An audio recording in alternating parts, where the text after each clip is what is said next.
So those who are disappointed by my choice, I'm sorry for you. You will watch me.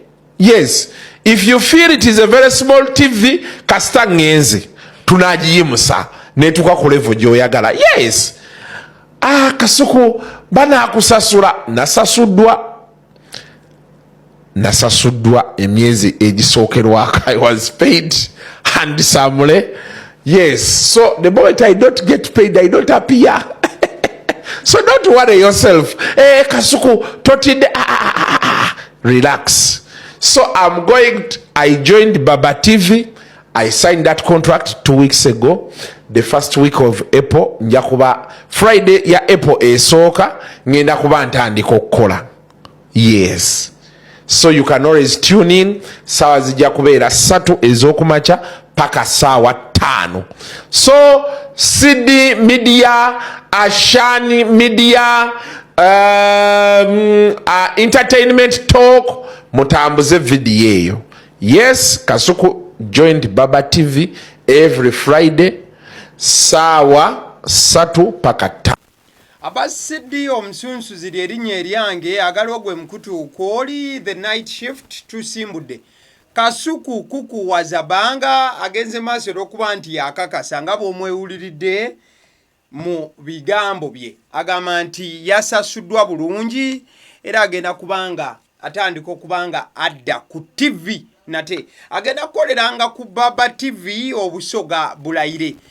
Kyenategeddeko oba ekijjuvu mukyo kyekyokuba nti agenda kubanga akolanga ne bajjo ku TV eyo eya Baba TV. Wabula Kasuku bamusasudde emyezi egiwerera ddala.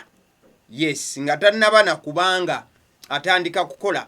Ebbanga lyonna Kasuku azakyogera nti bangi abafubye okubanga bamu approachinga nga baagala akole ku radio zaabwe oba TV zaabwe. Wabula nga buli wekituuka ku nsimbi bagenda maaso n'okuba nti balemagana. Ekitegeeza Baba TV webanga ddala yakansizza mwana mulenzi Kasuku abanga omuzannyi w'omupiira aba baguzannyira ddala ab'amaanyi nti olina okubanga oteerawo ddala ensimbi ng'ewerera ddala ne sekuwera yenna. So bw'atyo mwana mulenzi Kasuku kukuwaza banga oluvannyuma lw'okuba nti abasajja bamuteeredde akasimbi ku mmeeza n'alaba nti ddala akasimbi akajja kuba ayita, yagenze maaso n'okubanga akkiriza nti owaaye kaŋŋende maaso n'okudda ku mayengo ga TV. Ojja kujjukira bulungi nti Kasuku baali bamaze emyaka egisukka 10 bw'eddunga bali ku radio eya Dembe FM nga baweereza programu eyo eya Talk and Talk Show eyabeerangawo buli lunaku olw'omukaaga. Wabula Talk and Talk Show we yatuuka okuba nti yeerongoosa n'okuba nga yezza bujja Kasuku baava ku radio eno. Wabula era Kasuku mu bigambo bye agamba nti abaddembe baamala nga bakomyewo gyali, wabula nga bwe batuula ku meezi ogenda maaso okuba nga bateesa baalaba nga tekikyagwa. So Kasuku n'asalawo nti Talk and Talk Show leka esigale akumukutu gwe ogwa YouTube ogumanyiddwa nga Kasuku Live, walagira maaso n'okuba nti apirimpiza mpola mpola. So this time round agenda kubeera nga ali ku TV eya Baba TV. In fact Kasuku yali ku TV ya Spark TV gye buvuddeko emba mujjukira bulungi, yakolanga ne Ruth Kalibala Bwanika ate era nakola ne mwana mulenzi amanyiddwa nga Kaima Shafik the Mike Lion. Wabula Kasuku juzi wano yatugambye nti ekyabagobya ku Spark TV ebikono byali bingi. So this time round atwaliddwa nga ate bamusasudde emyezi egiwerera ddala mu maaso, ekitegeeza nti we binaabeera bikono we banaatuukira bimukubanga era akasente akalidde. In fact agamba ekiseera we kinaatuuka nga alaba omusente tegukyajja bulungi nga bwe yagusuubidde oba nga bwe baguteesezzaako, he will definitely walk away. Baba TV egenze maaso n'okufulumya akapapula ako akabadde kaaniriza mwana mulenzi Kasuku oba egenze maaso n'okufulumya oba okukola post negamba nti ladies and gentlemen, it is high time we unveil the best signing ever, the most trending online expert, the current best vlog of today and for more than 1,000 years to come. Ladies and gentlemen, Kasuku Live is officially among the employees of Baba TV Uganda. Welcome Semanengene. Baada bagenda maaso okuba nti mwana mulenzi ono Kasuku kukuwaza banga bamwaniriza ne sekwaniriza yenna nga bagamba nti kyekiseera agende maaso n'okuba nti abeegattako wali ku mukutu ogwa Baba TV mu buufu obufaananako bwe butyo mukwano gwange genda maaso okuba nti olaba. So Kasuku officially agenda kubeera wali ku Baba TV. Bw'oba obadde omusubwa ku TV ogenda kubanga omwota buliro mukwano gwange genda maaso okuba nti olaba ate esaidi eyo. Kale oluvannyuma lw'okuba nti Kasuku alangiridde ate ne Nubian wa Bobi Wine avuddeyo n'alangirira.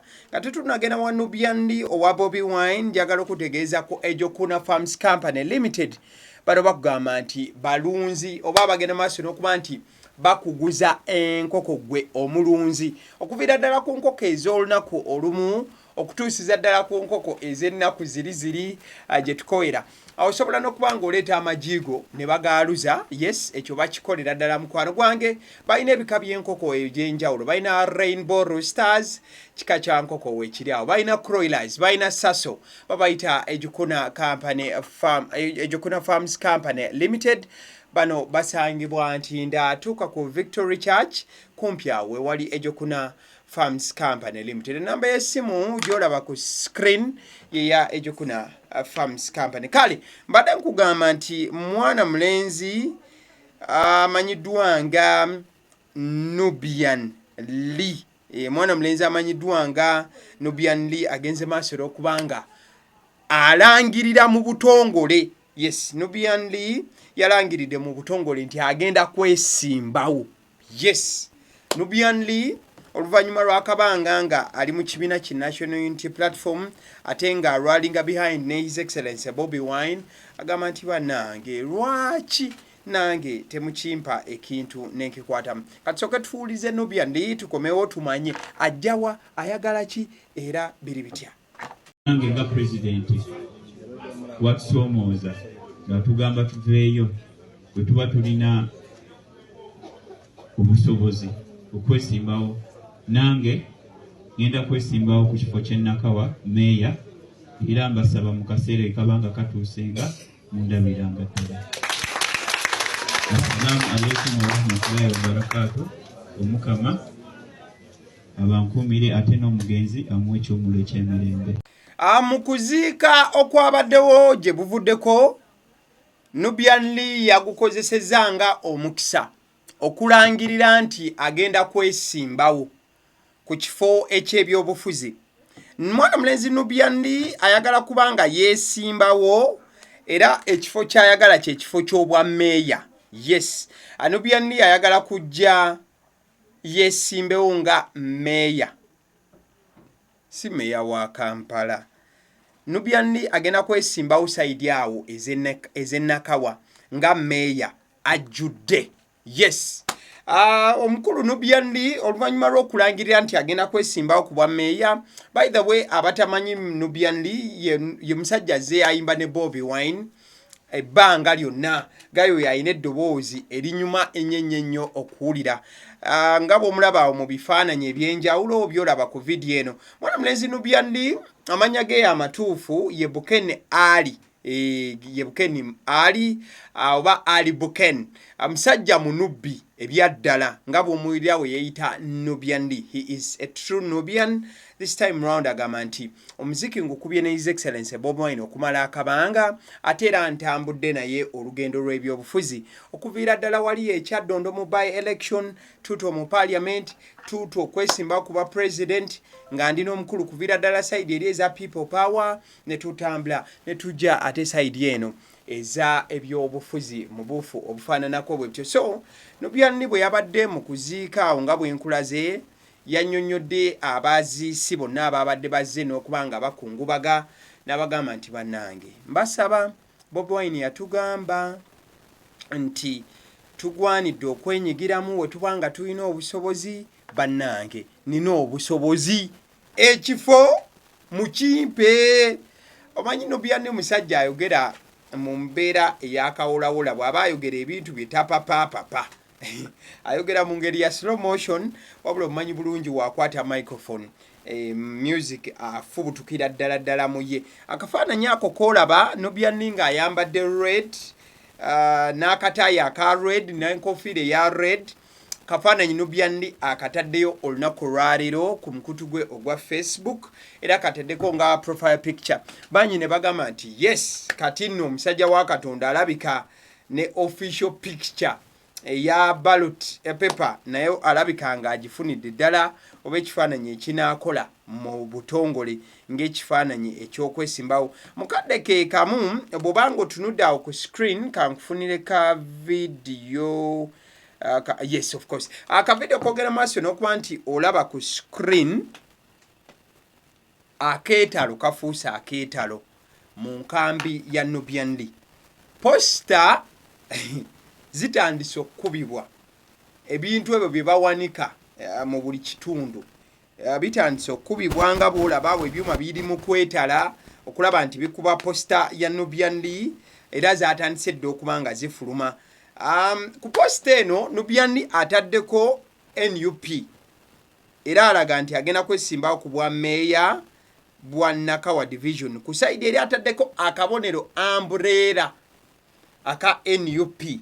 So the question is Nubian agenda kubanga ayita mu kakungunta akokuba nti nno bakubaganya ebirowoozo debate n'okuba nti nno babasunsulamu okufuna card oba ayinza okuba nga tewali agenda mwesimbako mu kibiina ng'ekifo ekyo ayinza kujja directing nga owa NUP because post ezatandise ofuluma ziraga mu butongole nti Nubian card agenda kubanga agiyimirirako ey'ekibiina ki National Unity Platform. So tujja kubanga tulindirira okulaba Nubian ng'ageze maaso okubanga asituka aje aberenga yesimbawo. Kale bwe tuva ewa Nubian tugendeko wano. Gayo oyo gw'olaba ku screen amanyiddwa nga Afande. Kale kansoke nzijewo ekifaananyi ky'Afande nkulage ku yes.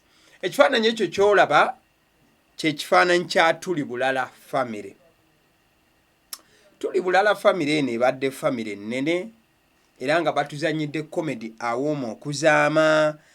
Bw'otunula kuliko Gayo oyo ow'enviri alinaanye Sibitooka, then kuliko Weird Pastor, kuliko Tata Chimbo wa Jose Chakala, kuliko Master, kuliko Chimbo wa MC Stabon yavaayo, Musiraamu waali awo, Afande waali awo n'abakyala bano ne Gayo oyo kabuto. Munnange Afande ajja kuba nti yeegatta ku MC Stabon okubanga naye alangiridde nti avudde mu Tuli Bulala family. Olunaku olwaleero Afande agambye nti Tuli Bulala family kanje esonyiwe mbinyike mu nsuwa. Ebigambo munagamba nti tuli mu kwogera bya mbumbu. Afande awandiise ebbaluwa ebadde empanvuyirivu ate kijja kutugaana kubanga tuyita mu baluwa eno Afande wa Tuli Bulala gy'awandiise tulabe ensonga lwaki avudde mu kibiina ekya Tuli Bulala. Officially out of Tuli Bulala family gwe gubadde omuko oba ekiwandiko heading y'ekiwandiko kino nti mu butongole nvudde mu Tuli Bulala. Important announcement. To my beloved fans, supporters and the entire Tuli Bulala family comedy group community, it is with a mix of sadness and excitement that I announce my official departure from Tuli Bulala family comedy group effective immediately.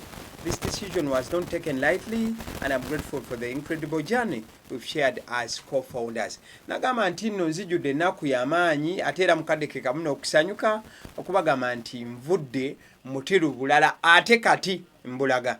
Agamba nti okusalawo kuno saakututte ng'ekyokusaagirira wabula ate ndi musanyufu olw'olugendo lw'entambudde ne Tuli Bulala nga nze omu ku baagitandikawo.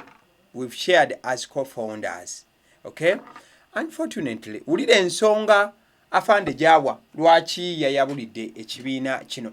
Agamba nti unfortunately, due to internal issues and creative differences, I have decided to move on and focus on my solo career as Afande. This new chapter is both thrilling and intimidating, and I'm eager to explore new opportunities, challenge myself and grow as an artist. Agamba nti ekyennaku wabaddewo ensonga ez'omunda n'okwawukana wano na wali mu by'okuyiiya kwe kusalawo ngende maaso n'okubanga nvaayo nefeeko nganza afande nganza nyanga afande so singa tuli bulala agamba bwati I want to extend my heartfelt gratitude to everyone who has supported Tuli Bulala Family Comment Group from the beginning. Your love, encouragement, and loyalty mean the world to me. I'm honored to have shared this experience with each and every one of you. Mwana mulezi ono n'agamba nti njagala okubaweereza okusiima kwange eri buli omu mu Tuli Bulala Family okuviira ddala ku ntandikwa. Omukwano gwammwe ogenda maaso n'okuba nti nomufaayo n'okubeera nti munzizaamu amaanyi kibadde kitegeeza kingi ndi musanyufu okubeera nti ntambudde nammwe. Mukadeke kamu mu bbaluwa eno nga tugimaliriza. Although I'm moving on, my support for Tuli Bulala Family Comedy Group remains unwavering. I believe in the talent, creativity, and passion of the team, and I have no doubt they will continue to thrive and make you all laugh. As I embark on this new journey, I hope you will continue to support me as Afande. I promise to deliver fresh content, new ideas, and the same energy you've come to expect from me. Agamba nti agenda kusigala nga abaweereza nga Afande ate era mukadeke kamu agamba agenda kusigala nga akozesa amaanyi ge gamu. Thank you again for being part of my journey. Here's to new beginnings. Stay tuned to what's next. Afande n'agamba nti kyekiseera agende maaso n'okubanga akolanga Afande. Yes. Agamba nti musigale nga mumuwagira temuvaawo olw'okuba avudde mu Tuli Bulala nammwe mufuuke bulala mubeere nga temukyamuwagira. Afande okuva mu Tuli Bulala si yasoose n'akakolako interviews bbiri ne mwana mulezi amanyiddwa nga MC Stabon naye yavaayo mu kibiina kino ekikulirwa Jose Chakala CB Tooka. Afande yennyini agamba y'omu ku baakitandika n'abalala mu buufu obufaananako bwe butyo. Kale Afande amaze okudduka okuva mu Tuli Bulala ate mukazi wa Bennie Gunter tadduse okuva mu maka oba mu bufumbo oba mu mukwano ogwa Bennie Gunter. Them call me Bennie Gunter outer sweet sibya sanyu. Yes. Mwana mulezi amanyiddwa nga Bennie Gunter olunaku olwaleero agenze maaso n'okuba nti simanyi ndowooza bigenze okuba nga bifuluma nga already yakimanyi nti omukwano wakati we ne mukyala we oba girlfriend we tegukyaliwo.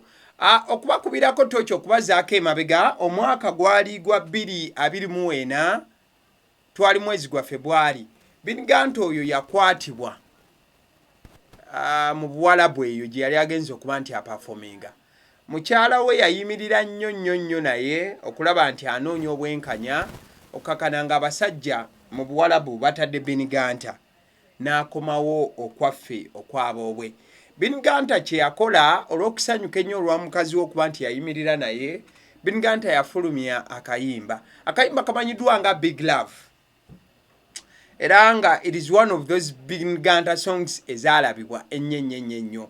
Akayimba ako Bennie Gunter yali alaga omukwano gwe yali alina. Yagamba, this is my love letter to you, Big Love Mary, for all the love you have given me, standing with me, not giving up on me, giving me a lovely son, Join.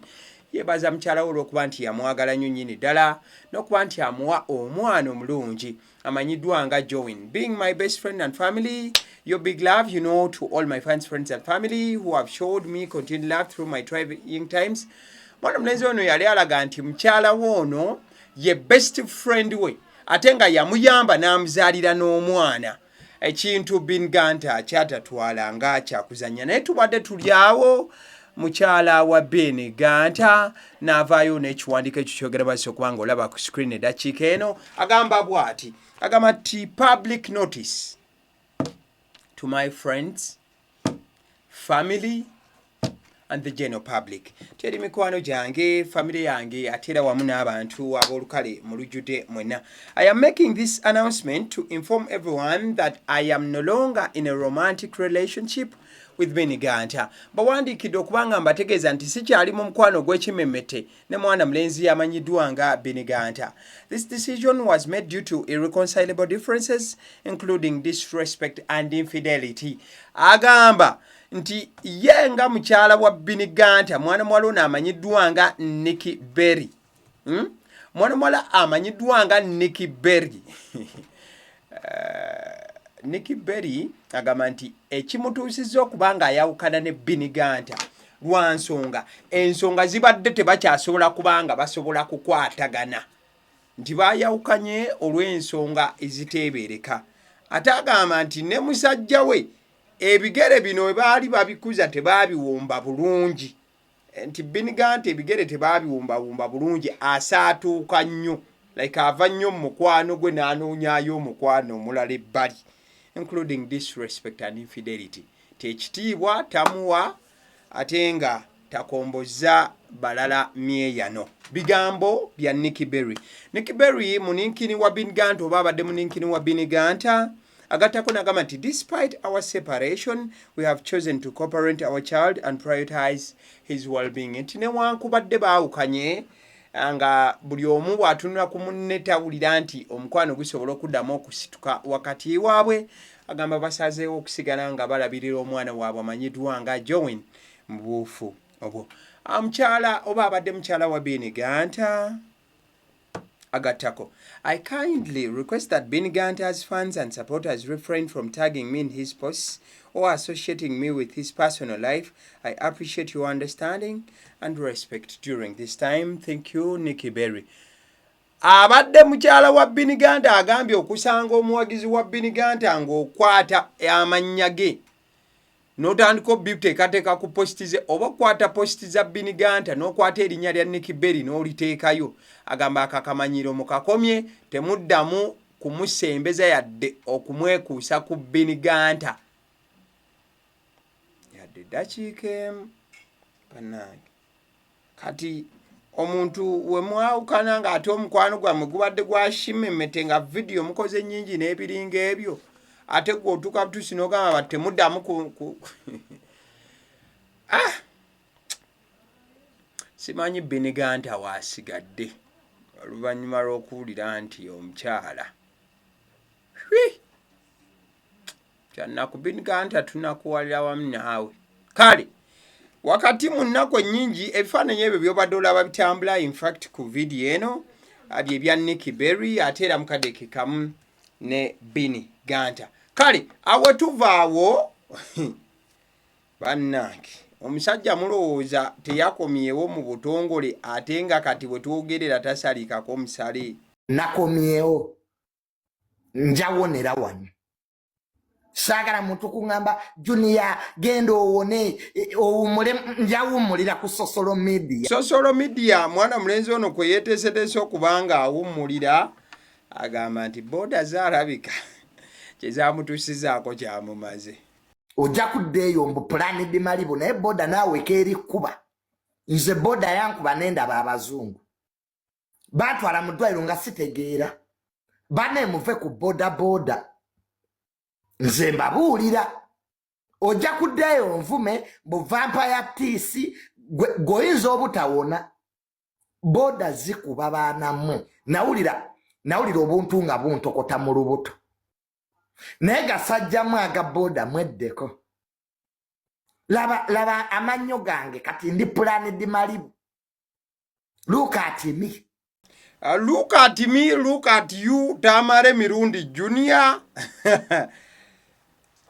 musajja wa Katonda ddala akakasa ati Malibu ttole nze ku lugambo kwendya nze Junior Malibu ttole oluvannyuma lw'okuba nti musajja wa Katonda akakasa nti Malibu ttole Tamale Mirundi Junior oluvannyuma lw'okomawo mu bukosefu ne accident gye yafuna yatandikiddewo yakoma era nga Abitex alabikanga ekyambe kya Tamale Mirundi Junior teyakiwonye efuse nnemye okulya nemusi Junior kefuse mulemye mukwano nawonye back in action Planned Malibu nkomyewo buli eyanvuma nga siriiwo buli eyanvuma nsookera kugwe Kabitex mulambo gwe nzijaako siriimuwo nzijaako siriimuwo kasajja gwe linda kompone ojja kumbulira oba wali wampola nakuyiseeko mu ddwaliro Abitex ojja ondabe ozandwala nga gwe omunaku kubale sente kuliko omwana wa kitaawo gwolumirirwa. I'm back in action. Eno kati junior party firi. Nasooka ne bankuba amannyo. Era bampangula amannyo. Wano era ne mulowooza mpedde. Ne banziruse nakasero n'enkomawo. Kati nafunye accident era nkomyewo. Kati eno junior party tu. The return of the ghost. Malibu junior. Nze Malibu junior. Sina mannyo. So mwebale kunjagala. I'm back in action. Amannyo nina ga bitundu. Naye era wendi. The return of the ghost. Malibu junior. Nkomyewo ku mutala guno. Lugambo for the soul. Nze siva ku lugambo. Lugambo Nelson, lugambo food for the soul, nkomyewo bamada. Kati mubadde mulowooza sidde. Nze malaga fabwentyo. Firimu sitaafa. That is Tamare Merundi Junior for you. Agamba nti tamalaga faatyo. Musajja wa Katonda yakomyewo. Abitex n'abasigadde ababadde bamwogerera. Ebyammwe mu birinde mu full swing. Kale nga tumaliriza olunaku olwaleero wali okubyemu akafaananyi ng'ekika ky'abako abazze okuba nti bakyala. Abakaabo nga bogenda okuba nti owa muwalawo. Just imagine, just kubyamu akafaananyi nga muwalawo akugambye nti taata oba maama enkya ngenda kuleeta bba wange ajje mu bazadde mwanjule. Ngabo bebaka abatuuse bayita nedda muwala wange mulekawo ku lujja gwe mulekawo. Kale nga tumaliriza olunaku olwaleero kano ke kanaabeera akalowoozo ak'olunaku olwaleero as we are living the night shift. Tugamba nti oba olina okumanya nti it always seems impossible until it is done. Ebiseera ebisinga ekintu w'okitunulira olaba nga tekisobokerako ddala wabula lw'osazeewo okukikola lw'omanya nti nali neefeebya bwefeebya. So bw'obeera oli eyo ng'olina ekintu ky'owulira ky'oyagala okutandika, lekeraawo okugamba nti tekisoboka.